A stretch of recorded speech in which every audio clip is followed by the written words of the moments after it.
from True Measures Personal Training, and my nutritional tip for today is to remember that not all carbs are created equal. Carbohydrates have a really big role to play in how much energy we're going to have for whatever activity it is that we're going to be physically doing. And of course, whatever activities we're not doing. So that's to say, you want to make sure you don't put in too much energy so that you've got more than what your body can use. So the thing to remember when you're trying to figure out how many carbs to ingest, what types of carbs to ingest, and when, is the fact that they're all designed to give you a different amount of energy depending on how much of them you're consuming at one time, how long they're designed to sustain or give you energy for, and also how quickly they're designed to allow that energy to get into your system so that your body can use it and have access to it. So you got to remember with lighter carbs like fruits and vegetables, for example, they are designed to hit your system faster and give you energy faster than more complex carbs such as grains or rice or quinoa, whatever the case is. So when it comes to what you're going to be doing for a workout, for example, you've got to make sure you're fueled. Everybody knows that, but how do you do it right from a carb perspective?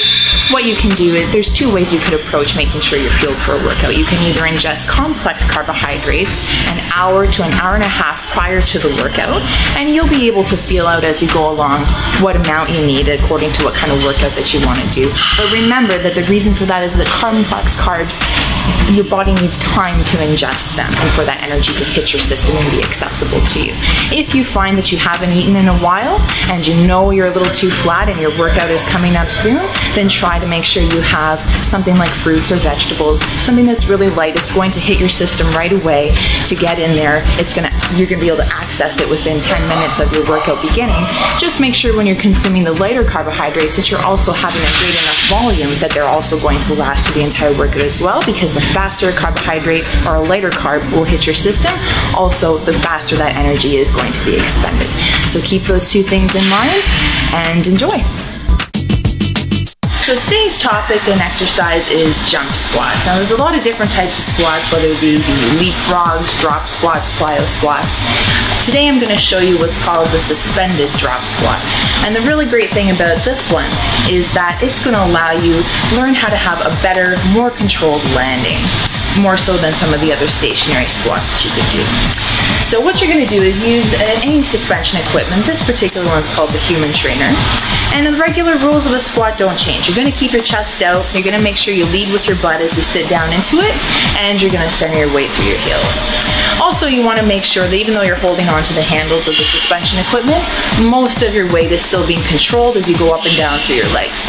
So with all that said, this is how it's done. You're going to grab onto your handles, make sure you're locked in and secure, assume the squat position, and away you go.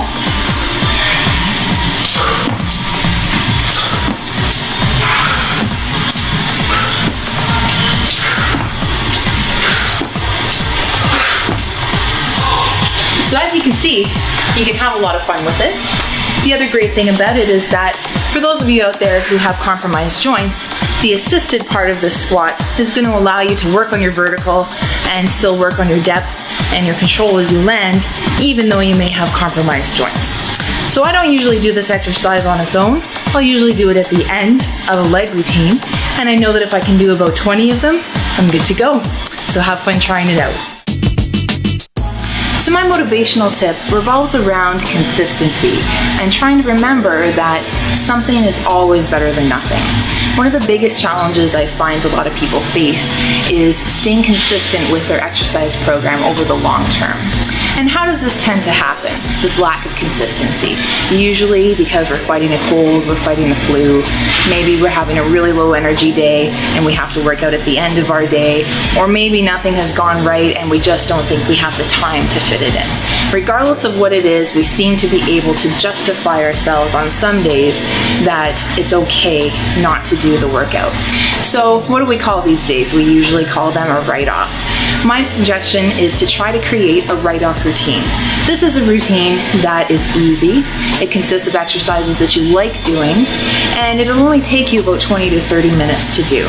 In other words, if you can see yourself doing a routine like this that isn't so bad, and you'd rather do that as opposed to whatever you originally had planned, that's going to be better in the long run than just taking a whole day saying it's a write-off and doing nothing at all.